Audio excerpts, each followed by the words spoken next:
SSLC ವಿದ್ಯಾರ್ಥಿಗಳಿಗೆ ಶಿಕ್ಷಣ ಇಲಾಖೆ ಗುಡ್ ನ್ಯೂಸ್ ಕೊಟ್ಟಿದೆ. 33% ತೆಗೆದ್ರೆ SSLC ಪಾಸ್ ಆಗಬಹುದು. 33% ತೆಗೆದ್ರೆ SSLC ಪಾಸ್. ವಿದ್ಯಾರ್ಥಿಗಳ ತೇರ್ಗಡೆ ಹೆಚ್ಚಿಸೋದಕ್ಕೆ ಹೊಸ ಕ್ರಮವನ್ನು ತೆಗೆದುಕೊಂಡಿರೋದು ಶಿಕ್ಷಣ ಇಲಾಖೆ. ಶಿಕ್ಷಣ ಇಲಾಖೆ ನಿರ್ಧಾರಕ್ಕೆ ಪರ ಹಾಗೆ ವಿರೋಧ ಚರ್ಚೆಯಾಗ್ತಾ ಇದೆ. SSLC ಪಾಸಿಂಗ್ ಪರ್ಸೆಂಟೇಜ್ ಕಡಿತಗೊಳಿಸಿದ ಸರ್ಕಾರ ಮಕ್ಕಳಿಗೆ ವರದಾನವಾಗತ್ತಾ? ಹಾಗಾದ್ರೆ ಉತ್ತೀರ್ಣ ಅಂಕ ಕಡಿತ ಆಗಿರೋದು. ಇನ್ಮುಂದೆ 35% ಅಲ್ಲ 33 ಅಂಕವನ್ನ ಪಡ್ಕೊಂಡ್ಬಿಟ್ರೆ ಪಾಸ್ ಆಗ್ತಾರೆ. ಎಲ್ಲೋ ಒಂದ್ ಕಡೆ ಶೈಕ್ಷಣಿಕ ಪ್ರಮಾಣವನ್ನ ಅಥವಾ ಶೈಕ್ಷಣಿಕವಾಗಿ ನಮ್ಮ ದೇಶ ನಮ್ಮ ರಾಜ್ಯದ ವಿಚಾರದಲ್ಲಿ ಗಮನ ಹರಿಸೋದಾದ್ರೆ ಎಲ್ಲ ಒಂದ್ ಕಡೆ ಇದು ನಮಗೆ ಕುತ್ತು ಅಂತ ನಮಗನ್ಸುತ್ತೆ. ಯಾಕಂತ ಹೇಳಿದ್ರೆ ಇನ್ನೇನು ಹಿಂದಿನ ದಿನ ಕೂತ್ಕೊಂಡು ಓದ್ಕೊಂಡ್ಬಿಟ್ರೆ ಪಾಸ್ ಆಗ್ಬಿಡ್ತಾರೆ. ಅದಕ್ಕೆ ವರ್ಷ ಇಡೀ ಯಾಕೆ ಓದಬೇಕು? ಈ ಮೈಂಡ್ ಸೆಟ್ಗಳು ವಿದ್ಯಾರ್ಥಿಗಳ ತಲೆಗೆ ಬರುತ್ತೆ.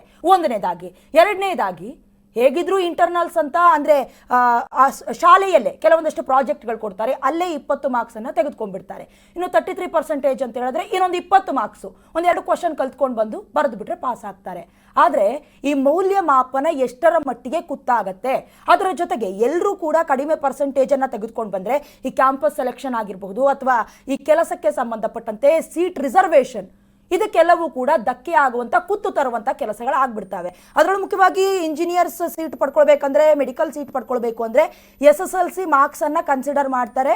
ಅದು ಕೂಡ ವಿದ್ಯಾರ್ಥಿಗಳ ಶೈಕ್ಷಣಿಕ ಬೆಳವಣಿಗೆಗೆ ಎಲ್ಲೋ ಒಂದು ಕಡೆ ತೊಂದರೆ ಆಗತ್ತೆ. ಹಾಗಾಗಿ ಎಲ್ಲೋ ಒಂದು ಕಡೆ ಪರ್ಸೆಂಟೇಜ್ ಕಡಿಮೆ ಮಾಡೋದ್ರಿಂದ ಎಲ್ಲರೂ ಪಾಸ್ ಆಗಿಬಿಡ್ತಾರೆ.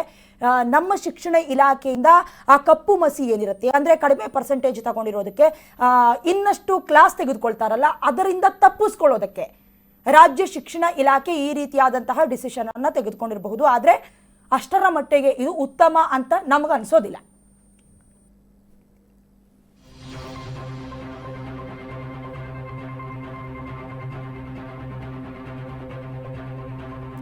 ಅಂದರೆ 625 ಅಂಕಗಳಿಗೆ 206 ಅಂಕ ಗಳಿಸಿದ್ರೆ ಪಾಸ್ ಆಗುವಂತಹ ವಿಚಾರಕ್ಕೆ ಸಂಬಂಧಪಟ್ಟಂತೆ ರಾಜ್ಯ ಪತ್ರವನ್ನು ರಾಜ್ಯ ಸರ್ಕಾರ ಈಗಾಗಲೇ ಹೊರಡಿಸಿದೆ.